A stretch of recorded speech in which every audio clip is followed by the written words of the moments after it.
Nama saya Risma Mufidatul Adamia, NIM T20171002 dari kelas MTK 3. Untuk mata kuliah Sejarah Peradaban Islam dan Islam Nusantara, saya akan sedikit menjelaskan tentang Wali Songo dalam peradaban Islam Indonesia, yaitu tentang Sunan Giri.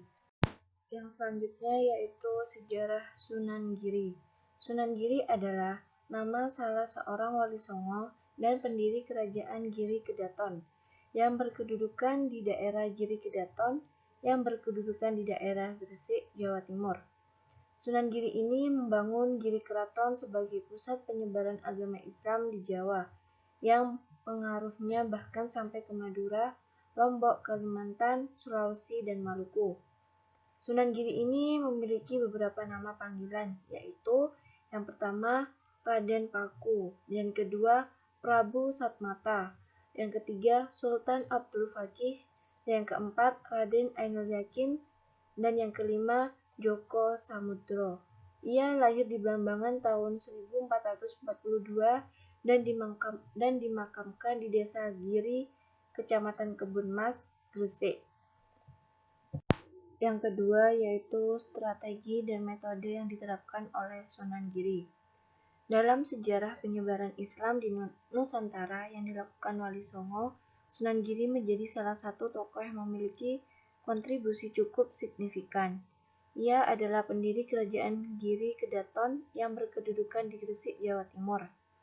Kerajaan tersebut dimanfaatkan sebagai pusat penyebaran Islam di Jawa yang pengaruhnya merambah hingga ke Madura, Lombok, Kalimantan, Sulawesi. Dalam buku Atlas Wali Songo karya Agus Sunyoto dikatakan, Sunan Giri memiliki peranan penting dalam pengembangan dakwah Islam di Nusantara dengan memanfaatkan kekuasaan dan jalur perniagaan.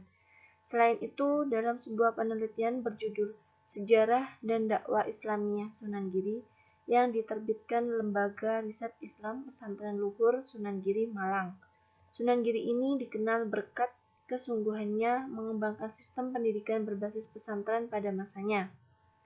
Santri yang dididiknya tidak hanya dari Jawa saja, tapi juga berasal dari beberapa daerah Nusantara seperti Kalimantan, Makassar, Lombok, Sumbawa, Flores, Ternate, dan Tidore. Adapun pesantrennya saat ini dikenal dengan nama Pesantren Luhur Malang. Jadi, metode yang digunakan Sunan Giri yaitu metode dakwah. Dalam dakwahnya, Sunan Giri juga pernah menciptakan beberapa tembang dan permainan untuk anak-anak. Salah satu yang cukup dikenal dengan Cublak-Cublak Suweng. Permainan ini diyakini memiliki makna dan pesan filosofis yang cukup mendalam, yaitu mengajarkan agar manusia tidak menuruti hawa nafsu dan keserakahan dalam mencari harta atau kebahagiaan, namun hati nurani dan tetap rendah hati agar harta atau kebahagiaan yang telah diperolehnya mengandung berkah untuk diri sendiri dan orang lain. Seperti itu. Selanjutnya, dianggap sebagai pergerakan agama Islam, Sunan Giri menggunakan metode dakwah yang sama dengan para penyebar Islam lainnya pada masanya. Di mana berpusat di Giri Keraton, Sunan Giri ini mendirikan sebuah pesantren dengan tujuan agar anak-anak negeri pada masa itu dapat dididik menggunakan ilmu pengetahuan agama Islam.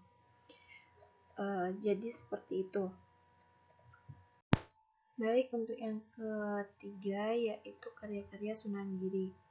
Setelah berguru selama 3 tahun oleh ayahnya, beliau kemudian mendirikan pesantren di Desa Sidomukti, Kebun Mas. Pesantrennya dikenal sebagai salah satu pusat penyebaran agama Islam di Pulau Jawa. Pesantren Giri ini terus berkembang hingga menjadi sebuah kerajaan kecil, yaitu Giri Kedaton. Apa sih karya-karya Sunan Giri ini? Karya-karya Sunan Giri ini yaitu berupa kesenian tradisional berupa permainan anak seperti celungan dan Cublak-Cublak Suweng serta lagu Jawa Pucung dan Asmara Nada. Untuk permainan seperti celungan ini memberikan suatu hikmah bagi setiap manusia mengenai keselamatan hidup dengan simbol satu pohon yang kuat atau tonggak kayu. Itu adalah hikmah dari permainan anak seperti celungan yang berjudul celungan. Baik, yang terakhir yaitu silsilah Sunan Giri.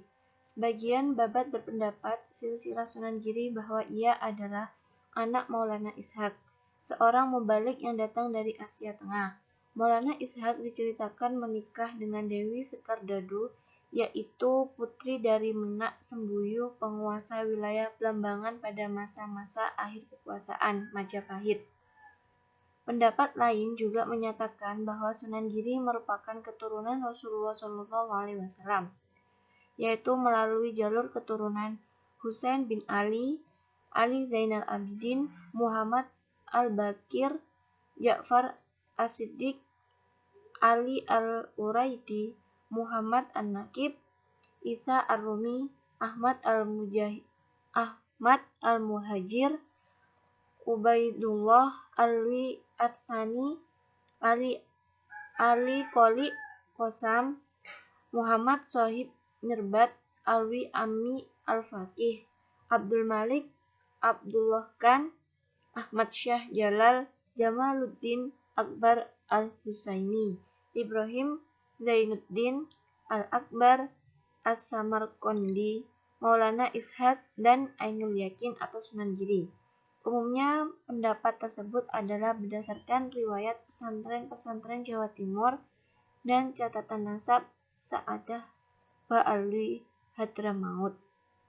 Itu adalah silsilah dari Sunan Giri.